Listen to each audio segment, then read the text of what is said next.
what about the programs?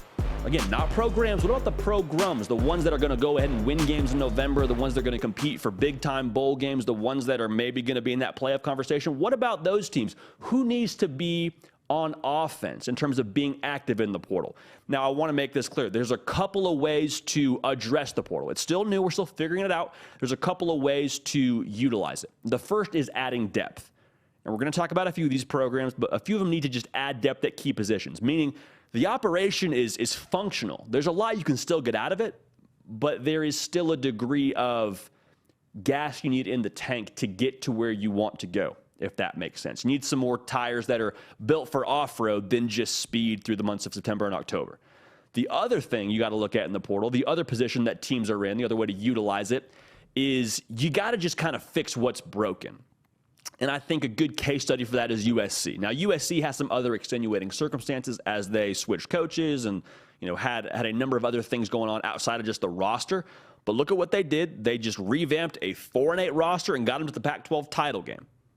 Again, I know there's more that plays into it than just that, but at, the 30,000-foot view, USC fixed what was broken in the roster, had some special talent added to that roster, and was able to have a huge turnaround, like a 7-game turnaround in year one using the portal.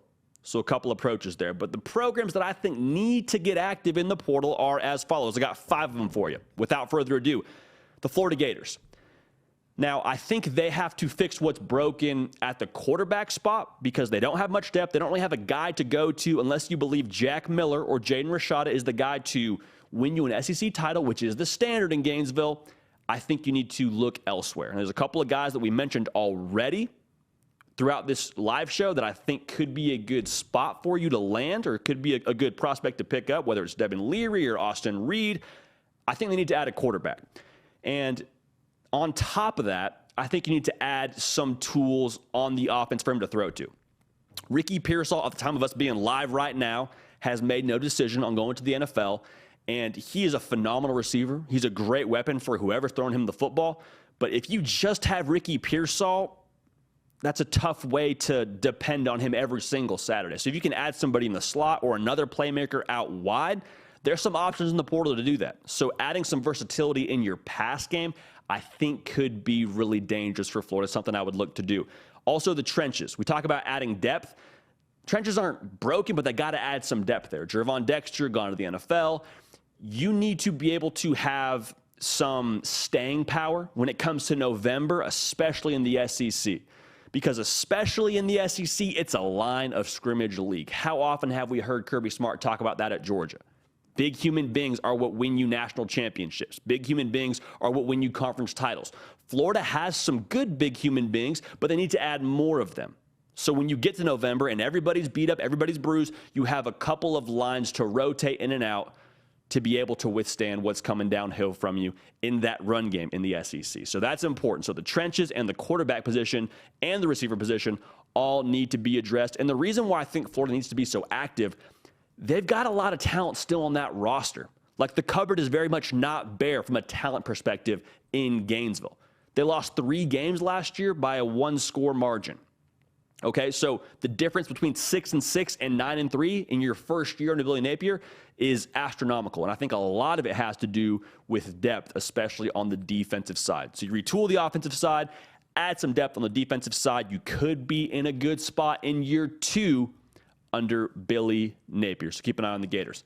Really quickly, if you have not yet subscribed, we'd love to have you at the party. This is your spot for everything transfer portal coverage, everything recruiting coverage, everything college football coverage. And guess what? It's 12 months out of the year. We don't take a break around here. College football doesn't take a break, so we don't either.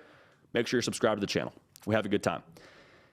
The USC Trojans were really noisy in the portal a season ago with Lincoln Riley coming to Los Angeles, bringing Caleb Williams, going and getting Jordan Addison, getting Mario Williams with him. Like, there was a lot they did well in the portal. But the same thing is true about USC as was the concern at the beginning of the year. The trenches, the lines of scrimmage, is that going to be good enough to win you a conference title and get to the playoff?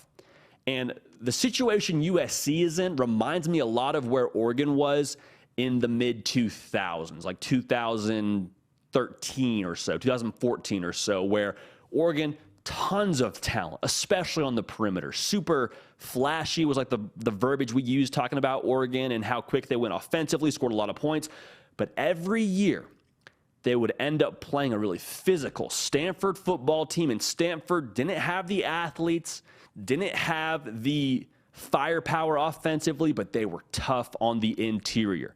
And year after year, Oregon couldn't get over that hump until eventually they did, but they sort of switched up the way they did things. That, I think, is where USC is right now, but their Stanford is Utah.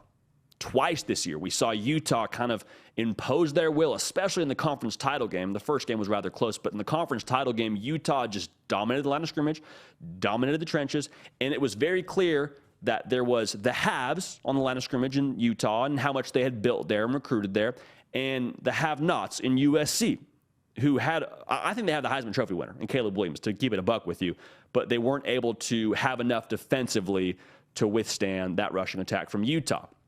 So Oregon was in the unique position a couple years ago where they had to recruit, they had to train in the offseason, add a lot of strength, and be able to hope they could withstand that with the same kind of personnel. Now USC is in a beautiful position where they can just jump in the portal, just like Publix, go down the aisle, shop for what you need, get yourselves a few offensive linemen, a few defensive linemen, bada bing, bada boom, we're good to go. That could be the reality for USC in this transfer portal cycle. That would be what I'm shopping for from USC. Because quite frankly, that's all that's standing between you and playing for a college football playoff. You had more firepower than Utah. You had better skill players than Utah, in my humble opinion. The lines of scrimmage is what lost you both of those games. And I think most of the people at USC know that. I promise you, Utah knows that. So for USC, if you can fortify those lines of scrimmage, I think that's how close you are to being able to compete, at least, for national titles. And I would like you to do that this transfer portal cycle, as USC would like to, because you have a generational talent for one more season than Caleb Williams. That's the window, one season. Get some big human beings around him, level the playing field, go get some hardware. As simple as that. So USC would love to see them be active in the portal. A program that's fascinating right now to look at is the Auburn Tigers. Just hired Hugh Freeze in year one. Quite frankly, they don't have the personnel right now to consistently compete at the top tier level in the SEC. Some of that's due to recruiting and what Brian Harsin didn't do. Some of that's due to what you had on your roster coming in and what you lost via the portal, whatever. The reality is there's going to be some expectations on Auburn in year one because we've seen different coaches in year one have a lot of success. Sonny Dykes in year one competing for a college football playoff, competing for a national championship. Like, I know there's a different situation there, but the reality is we expect more of year one coaches now. And to make matters even more serious, Auburn is a sleeping giant in the NIL world. They're going to have the means to be competitive for some of these top players. If they can go and get a couple of big-time guys, whether it's at quarterback, whether it's at the playmaker position on the outside, there's not a lot of positions that I don't think Auburn couldn't get better at. It's not a knock on the current roster, just the beautiful nature of the transfer portal. There's a lot of opportunity for them to get better, and they have the resources to do it. So for Hugh Freeze, a guy who's recruited in the SEC for a long time, I would love to see them push the pedal forward, be on offense, and overhaul a lot of the roster to make themselves competitive again in the SEC. Because the reality in the SEC is a lot of it is Jimmy's and Joe's. Like, X's and O's, extremely important. But Jimmy's and Joe's is most evident on a Saturday-to-Saturday basis on how competitive you are. And it's not like that in every league. Not to knock the Big Ten West, but you can have, similar to less than personnel, but develop better on the recruiting trail, develop better in-house, scheme it up a little bit better, and you can, get by. It's not the way that goes in the SEC. Not to knock any conferences, but Auburn, to improve personnel through the portal today is vital. And they got the NIL to do it. So keep an eye on that. Oklahoma, at the beginning of this year, had a lot of excitement around them. Brent Venables in year one, his first time being a head coach, he's coming back to Norman. There's a bunch of juice around the program. They had a 9.5 over-under win total preseason in Vegas. Finished the year 6-6. You could say it's a disappointment. I think that's reaching a little bit, but you could say expectations were missed. I think that's fair. They need to jumpstart the program. Similar to what I said about Auburn. Personnel right now is lacking a little bit, and if you could jumpstart the program from a talent perspective, that would be crucial to equate to, obviously, more wins next season. And the reason why next season is so important is because they're on the clock now before they go to the SEC. And you have a little bit of an audition period right now for high school recruits, the guys that you're really going to build your program with over the next few years, to show, hey, we have something here at Oklahoma that you want to commit to before we get to the SEC. Because if you don't have your act together when you get to the SEC, at that point, you're swimming upstream. Like, at that point, you're kind of stuck in quicksand. So adding some key pieces via the portal this year, getting to that 9-10 win mark next year, competing for the conference title, that would be a really great spot to be, obviously, for Oklahoma. And I think via the portal, that's now possible, as multiple programs, especially USC, have retooled, jump-started the program, just like I said, and had success, massive improvements from the year before. So Oklahoma getting in the portal, getting active in the portal is very important, as the SEC, that transition is coming here very, very closely. Got to have your ducks in a row. Got to show that you have a product that high school recruits want to commit to by the time that gets here. Last one I'll talk about, Nebraska. Matt Rule is a process guy, a trenches guy. Like, he wants to build a tough football team. The reality is, for Nebraska, they don't have that right now. I have vivid memories of the very first week of the college football season. They're playing Northwestern in Ireland, and they're having their defensive linemen deleted from the frame. They're showing the screenshot, or I guess rather the shot from behind the line, where you can see the entire linemen and the five view, if you will, the five linemen in front of you. Regardless, I'm seeing pulling guards just taking defensive tackles outside of my vision. They are outside of the shot now. That can't be the way that you get down if you're Nebraska. And Matt Rule is not going to stand for that, and that's not what Trev Alberts is standing for. So if they can make Nebraska tough again via the portal, that would be vital this coming year. Because the fact of the matter is, on the defensive line right now, you are not good enough to compete at the level that you hope to. Casey Thompson actually had a pretty decent season. Trey Palmer, one of the better receivers in the Big Ten. Nebraska wasn't bad offensively, but they weren't able to do anything in terms of stopping the bleeding when their defense was on the field. So the line of scrimmage, especially on the defensive side for Nebraska, needs to be their new calling card. Would love to see them get active in the portal in that department. So to recap it for you, the programs that I think need to go on offense in the transfer portal are as follows. For Florida, get yourself a quarterback, get some depth in the trenches, and add some playmakers to go along with that new quarterback and to play around Ricky Pearsall if he does decide to come back for another year. In year 2 under Billy Napier, there's going to be some expectations to have some ROI. I think you're close, a lot of pieces already. Adding some more would make you more and more dangerous. For USC, did great in the portal a season ago. Let's focus in the trenches this coming season, because that's the difference right now between you and beating Utah. And you got 1 year to do it with Caleb Williams still on campus. Don't waste this last year with a generational quarterback because you don't have the defensive line or offensive line to compete at the elite level. That's crucial. So get active, USC. For Auburn, the expectation for first-year coaches continue to grow more and more impatient.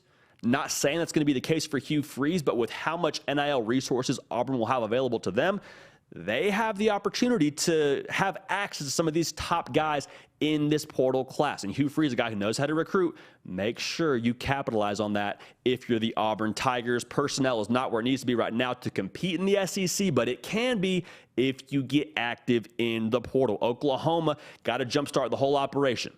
Brent Venables in year 2, we've got to see some better ROI. Got to have a product that's attractive to high school recruits to get them to come to Norman so you're ready when SEC play does eventually get here for the Sooners. And finally, Nebraska, the trenches are a place of concern. Matt Rule is not going to stand for that. That's not the way he builds his program. That's not the way that Nebraska plays football, historically and going forward. Not who they're going to be. Have to shore up the trenches defensively to be able to do that. So for Nebraska to get active in the portal on the defensive line, I think could do wonders for the program. So those are the programs I want to see active in the portal, and the ones who end up being winners when this whole thing is said and done via the portal will likely translate well to the actual games being played next fall. Time to go shopping. All right, if you haven't yet subscribed to the channel, we'd love to have you at the party. Do this every single day, but we have live shows really quickly on Tuesday and on Thursday at this exact same time, 1 Central, 2 Eastern. So make sure you hit the bell, make sure you're subscribed so you don't miss a minute of it. The live chat's the best thing we do in this entire operation. Want you a part of this, all right? Roll, party, roll. Also, follow me on the social channels, at JD Pickell on Twitter and on Instagram. Got something coming for you on Instagram here in the very near future. Going to talk about that as we get a little bit further into this show, but you'll want to make sure you're locked in there. All right, I'll leave it at that. Hey, y'all, thanks so much for watching. Subscribe to the channel here to make sure you don't miss an episode of The Hard Count. Also, be sure to check out other videos on the On3 YouTube channel.